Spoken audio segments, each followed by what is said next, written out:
Good afternoon, YPR. My name is Jordan Abernathy, and I just wanted to share with you guys my story a little bit. A really strange thing happened to me when I went to Vegas, the Vemma convention out in Vegas. When I was over there on the second day, actually no, it was my first night when I was over there. Everybody got into like this really big group, and just one by one, we were all telling each other our whys, our reason to fight. And just one by one, people went up there and they shared their stories, and some people cried, some people laughed, and it was truly inspiring stuff. And then it came back to my turn, and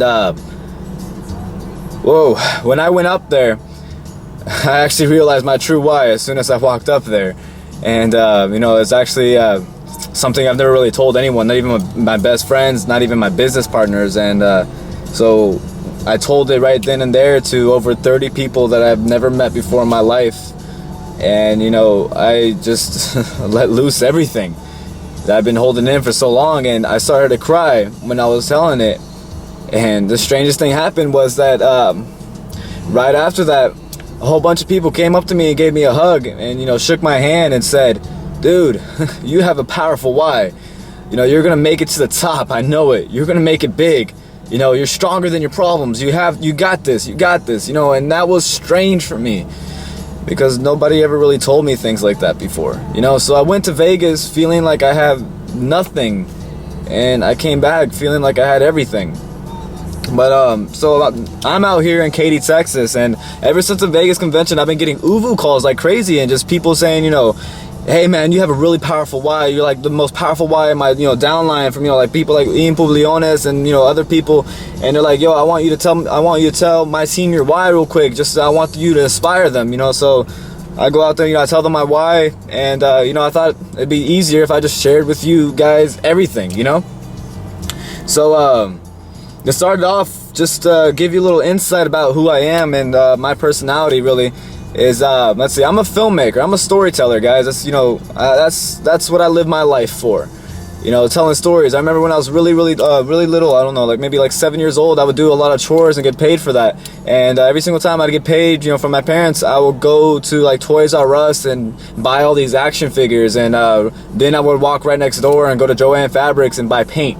And well, the reason for that was I would go home and I would paint my toys. And I know you guys are probably laughing at me right now, but I would paint my toys, and I make them into the characters that I wanted them to be, because I didn't like the characters they came in. If I'm going to sit there and I'm going to role play a story, I'm going to play my story. And then it went to movies. I really fell in love with movies just because I was in a really tough time, and tough time in my life, and I needed an escape, and movies was my escape for that. They were my escape for reality. So I got so involved in movies that at the end of the movie, I was so influenced by the main characters that I would actually pretend to be the main character even after the movie was over. I remember I was fighting with my brother one time after watching The Matrix, and I was pretending to be Neo, trying to block all his, all his punches with one arm and stuff like that. And I got my ass kicked, but still, it was just this mentality. I got that involved in movies. I had to tone it down a little bit because it's a little, embarrassing when you're trying to act like Captain America after, on a date or something like that. But so that's just what I live my life for, is movies, and to entertain others and to enlighten others and inspire others. That's what I live my life for. But I'm gonna go on to my whys. I actually have multiple whys. I have a lot of whys, and I just realized this why not too long ago, and it's a big one. It's my why is my team's why. My why is my upline's why. My why is my downline's why. I look at people like Chris Guzman, who is a major inspiration for me. That guy's my role model, man. Just hit diamond, has his BMW already, and his why is my why. His goals are my goals.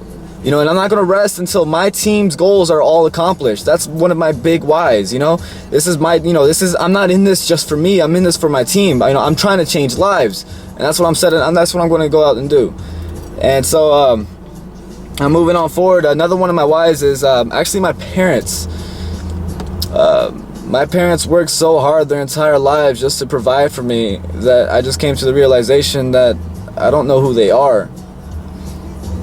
My father works 12-hour shifts, from 7 in the morning to 7 at night all the time. And whenever he would come home, he would watch a movie and go to sleep. Well, that was my life for 18 years. You know, nobody ever played catch with me. Nobody ever, you know, we didn't have family dinners. You know, we would only go to church like on Easter, and we would pretend to be a family. Whenever we go on vacation, all we would do is fight. We never got along, you know.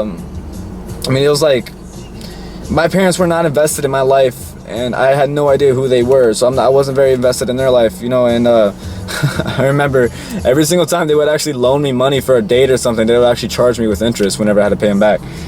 So I remember like my brother, he charged me like I needed to borrow $300 from him. I had to pay him back like $500.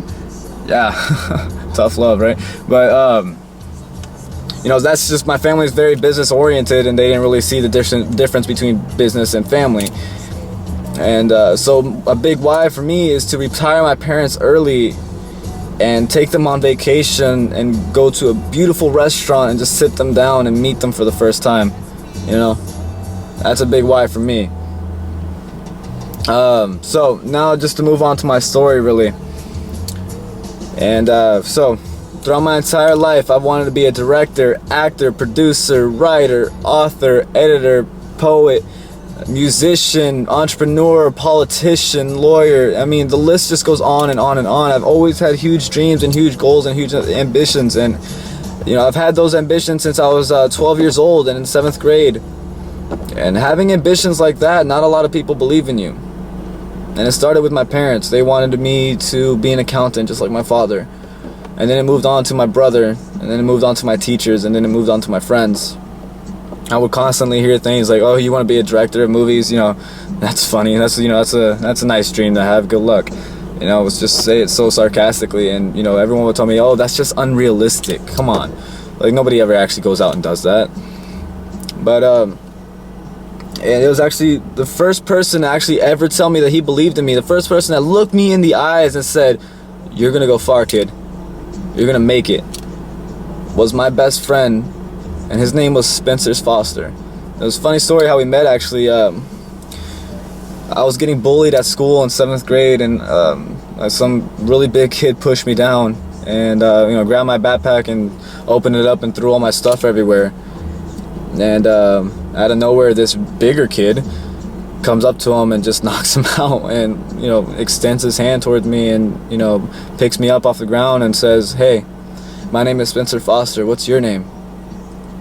And from, you know, nobody's ever really done that for me. Not even my older brother has ever really been there for me. And so that was new to me. That was strange. And we've been best friends ever since. But a crazy thing happened. June 26, 2007, he actually overdosed on drugs. And it was actually self-induced. And that morning he actually... You know, on the same morning, he actually called me and asked me to hang out with him that night, and I told him no. I'm not sure why I did that. I don't know why I did that, but, you know, I've been living with that my entire life, just like what would have happened if I just went over that night. Maybe I wouldn't be going to a funeral the next week, but, and just after that, my life got worse and worse and worse and worse and worse. You know, I know there's a couple times where I actually tried to do the same thing that he did to himself, but I tried to do it to myself, and I don't know why, but I just couldn't. I could never, you know, I could never do it. I could never do it. There's just something holding me back, and I could never do it, and I thank God for that. But, you know, I've been in and out of the hospital. I've had a, you know, a minor heart attack. I've had 2 strokes. I've had a stress-induced tension headache that lasted for 78 days straight. I've been on life support. I lost 40 pounds in 1 week at the hospital because I wasn't allowed to eat anything. I've been, you know, expelled from school. I've been in jail. I've been in solitary confinement, you know, probation. I've been on house arrest. I've, you know, I've done a lot of drugs, and, you know, I drank a lot. I'm only 18, and you know, I used to drink like crazy, and it's just, I was in a really tough place in my life. I had a lot of hate inside, a lot. I was getting in fights and, you know, always instigating something with somebody else. I couldn't even keep a friend. You know, I felt like, you know, you know, it was my fault that, you know, what happened to Spencer, that was my fault. I always, you know, I believed that was my fault. And because of that, I could never make another friend because I was always afraid that they would leave me like he did, you know? And so that was tough, you know. And it wasn't until January of this year, actually, that I felt like everything was going to be okay. For the first time in my life, I felt happy. I was actually smiling. I would wake up with a smile on my face, and that meant so much to me because I've never done that before. And I had a really good job. I was getting paid $16.60 an hour at Walmart Distribution Center, and I was paying for my own school. And I was paying for guitar lessons and acting lessons and dancing lessons and singing lessons and boxing lessons, piano lessons, violin lessons, just a lot of lessons, guys. I was just paying for a lot of lessons. And you know, for the first time in my life, my goals seemed obtainable to me. They seemed within reach, and everything just felt like it was going to be okay. You know, it was like finally my life is making a change for the better, and it's just something I needed for so long. But then I lost my job. I got fired, and I had to drop out of school, and I had to drop out of all my classes. And my father told me, if you're not in school, you can't live under my roof. And right now, actually, you guys are looking at my home, my mansion. So I mean, here's my little dream board up here. Hopefully you guys can see it. But yeah, so I mean, I have my little, you know, my Verve with me and stuff, you know. And I've been living out of my car for some time. And you know, I'll wake up in the morning and I don't even know if I can eat today or not. I don't even know if I can eat that day. Like, eating has become a privilege for me. It's not something normal. I go days without eating sometimes, and you know, it's you know, really tough. I have to beg people for, you know, money every now and then. I have to beg people for $1 or $2 just so I can get something to eat. You know, I never thought I'd be at that place in my life. And yeah, so and I actually just got some really bad news today. I'm still trying to pay this car off, and I don't have the money to. And my car is actually going to be repossessed next month. So if I don't do something quick, I'm going to be living on the streets. I don't even have this shelter. This isn't much, but it's all I have, and that's getting taken away from me too. And so, I'm sorry, but so, you know, things in my life are really tough right now. And actually, something really strange happened to me just last week. I met this girl, and my friend told me to put this in the video, so bear with me. I met this girl, and she was actually visiting the US, and I fell. I fell for her. Like, I've never felt this way about anybody else before, and you know, she lives, you know, like 1,000,000 miles away. Just my luck, right? I mean, my life is always like a movie. I'm trying to be a director, and you know, I can't escape the movie myself. But you know, so she's become my wife also. I want to go see her. But you know, all these things that are happening in my life, you know, all these things that are happening in my life, I'm not gonna let it deter me. Yeah, it's really, you know, it's really tough right now, you know, starving on a daily basis and stuff like that. It's tough, you know, it is. But I'm not gonna let that stop me. You know, if I'm gonna live in my car, I'm gonna live in a damn BMW, guys. You know, I might be a bronze leader right now, and that's all but in actuality, I'm actually a pinnacle leader. It's just my app is just taking a long time to update. That's all. I'm a pinnacle leader. I'm pinnacle bound. I'm gonna make it. I'm gonna go to the top, and I want you guys there with me. You know, here's my situation. You know, this is the things that I'm going through, but this is temporary. This is only temporary. And I'm gonna change everything, and I'm gonna fix everything in my life, and I'm gonna go out there and I'm gonna change lives. That is my goal. And if I can inspire just one of you guys today, I've done my job. I don't want to live in my car anymore. I want to sleep on a bed like I used to. That's what I want to do. And I'm gonna go out there and I'm gonna get it.